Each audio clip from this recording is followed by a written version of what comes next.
and then placed in the portal. And I want to make it look like the nether is leaking into the overworld from the portal. So I began replacing the dirt with netherite. I played around with the blending with the grass, and then added in some other nether blocks like blackstone, basalt, just blackstone and basalt, that's all I had. I kinda made the blackstone and basalt formations look like they were forming onto the portal, and then I realized they perfectly hid the missing obsidian in the portal. So now I don't have to go get more.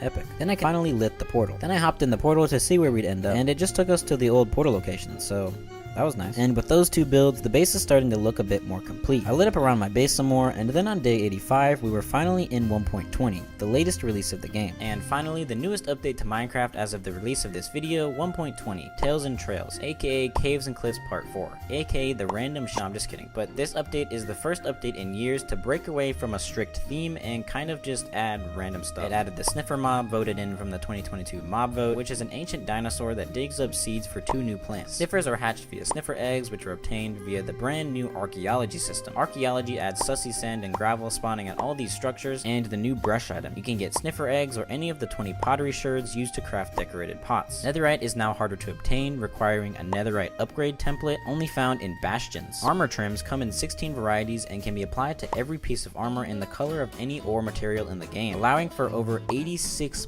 billion different armor combinations. Dang. The beautiful new cherry grove biome along with the cherry wood set and cherry flowers. Camels, which spawn in desert villages, were added along with the bamboo wood set. Calibrated sculk sensors, which I don't really understand enough to explain. Chiseled bookshelves, hanging signs, piglin heads, and the trail ruins, which are basically just a structure made for the archaeology system. And we got to 1.20 a little early because I want to explore all the new content, and I can't really do that in like 3 or 4 days. So I gave us 15 days in 1.20 so we have more time to look at all the new content. I began day 85 by making the entrance to the circle look a little nicer with some spruce and deep slate bricks. And yeah, I think it looks a lot better. I also added some fences and lanterns. And it's now time to set out into the world to explore this beautiful update. So I began preparing for our great expedition, and on day 86, I headed up to our mob farm to grab some string for an archaeology brush, and then set sail. I have 3 goals for these last 15 days of the video. 1.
Find a cherry grove biome, 2 get a sniffer, 3 get armor trims, and I guess 4 finish the base. I used MCA selector to delete all of the chunks I generated when I was boating for like 6 years earlier on in the challenge, so new chunks will be a little closer to us. And then I almost died. Oh, that maybe wouldn't have been good. Then I found an azalea tree. You won't get any bushes from this.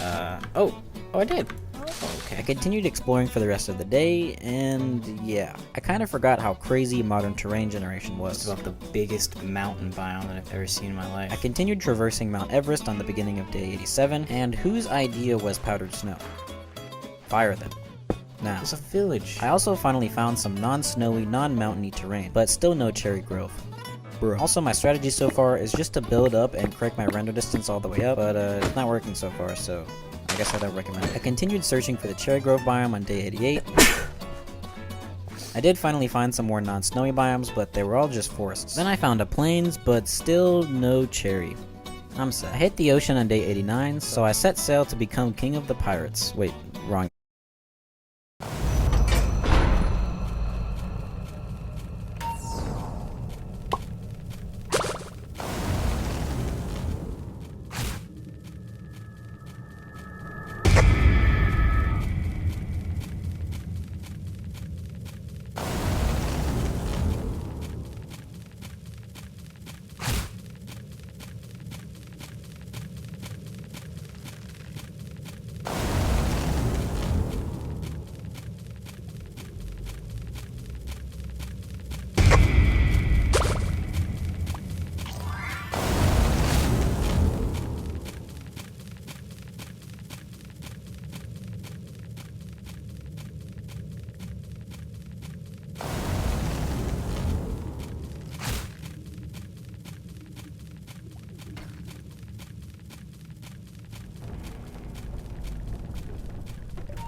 And then I finally found it.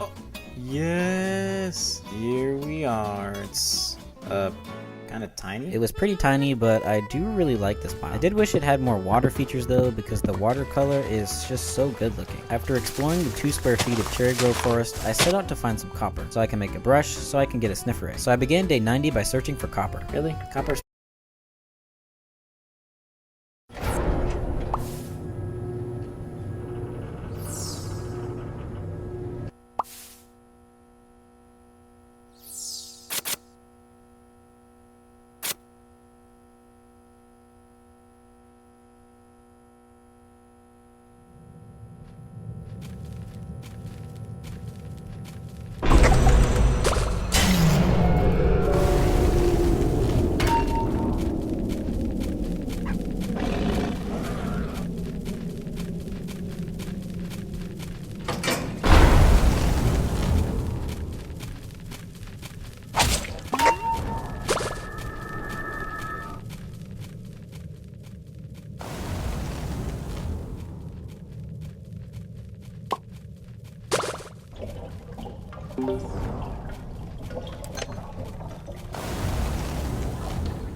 supposed to be like the most common thing. Okay, there's some copper. There we go. Ah, I don't have enough cobblestone. How embarrassing. Then I began smelting, and then I made the first archaeology brush of the world, which I thought you needed string for, but it's a feather. And then I set out to look for some ocean ruins to sift for sniffer eggs. I also crafted a ton of doors for water breathing purposes. But then I went to this jungle to get some bamboo first. Okay, now I'm gonna go find some ocean ruins. I continued rowing for a while and then found this shipwreck, but no armor trims. This is so sad. I continued sailing on day 91 and found another shipwreck, but still no armor trim. Then another one, but no armor trim. And then I finally found some ocean ruins. And I began